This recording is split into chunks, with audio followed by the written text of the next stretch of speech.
Preacher here. And for most of you that don't know, I ride a 2016 Indian Springfield. And it's been a really good bike all the way around. I've just found one thing that's kind of hard to get. And right now, that's a rear tire. I ordered my tire about a month and a half ago.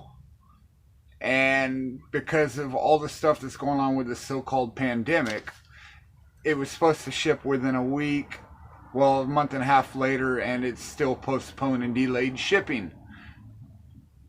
And so I'm riding around with, metal showing on my tire and stuff, and I start calling around and asking people, hey, do you got a tire this size? Looking for a used tire. No luck at all. Finally, somebody says, hey, why don't you run a car tire? I said, what, go the Darkside? And they're all, yeah, I know a guy that does it with a Honda Goldwing. And I said, I don't know, there's just something weird about that. Well, I got desperate.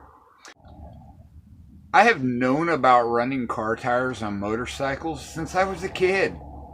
All the choppers back in the day, and I'm not talking like the American choppers from like 20 years ago. I'm talking the real choppers from the 60s and the 70s with the Springer front ends and suicide clutches and everything. A lot of them ran a car tire, and there was a reason for it.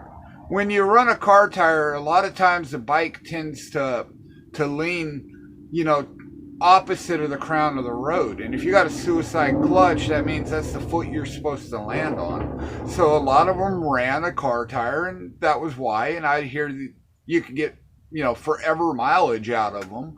But it was always frowned upon, and I never really understood why.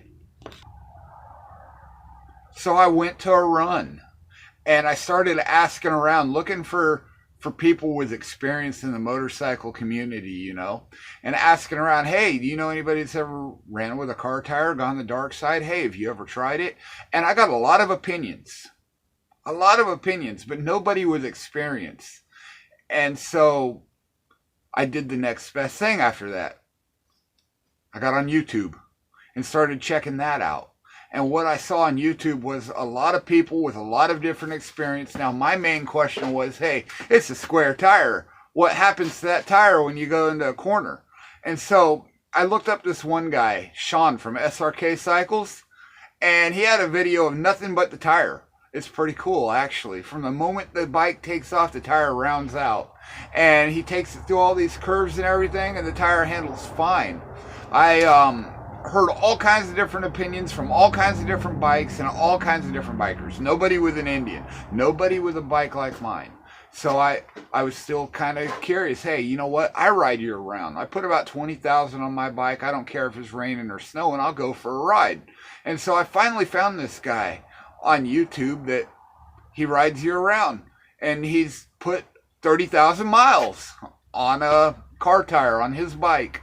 Gone across the country, been in the snow, everything, did videos with it all. And I started looking at it and thought, hey, you know what? That works pretty good, and this handling pretty good. Now, his bike's different than mine, but hey, that tells me that it's doable. Looked up another guy, Fort 9 or something like that. Had a bunch of negative things to say, but he only ran the car tire on his bike, and it was like a dirt bike for like a day, and suddenly he was a genius on it. So I was looking for real experience. I've always had this attitude, and my attitude's always been, hey, there's one way to find out. So I took my, hey, there's one way to find out, I'm going to try it attitude, and went and got a tire calculator. My brother-in-law helped me with that because I'm not a genius with that stuff. And we found the tire that would fit my bike. And it actually fit better than the tires that I've been running, because I've been running Harley tires that were a size up. So my speedometer hasn't been accurate. Now my speedometer is accurate, which is pretty cool. Okay, so first ride impressions. At low speeds, it takes a little more pressure to turn. And you feel the grooves in the road a little bit, as it kind of tends to track to them. So first ride impressions, I was like, I'm not too sure about this. What was I thinking? But I only took it maybe around the block and then up around another road. And I thought, okay, well, I can't wait to try it on some real roads. It's kind of dark, and I'm going to wait till it's not so cold out, because I was starting to freeze and I didn't have all my right gear on. Okay, second ride. I hit some curves in the freeway.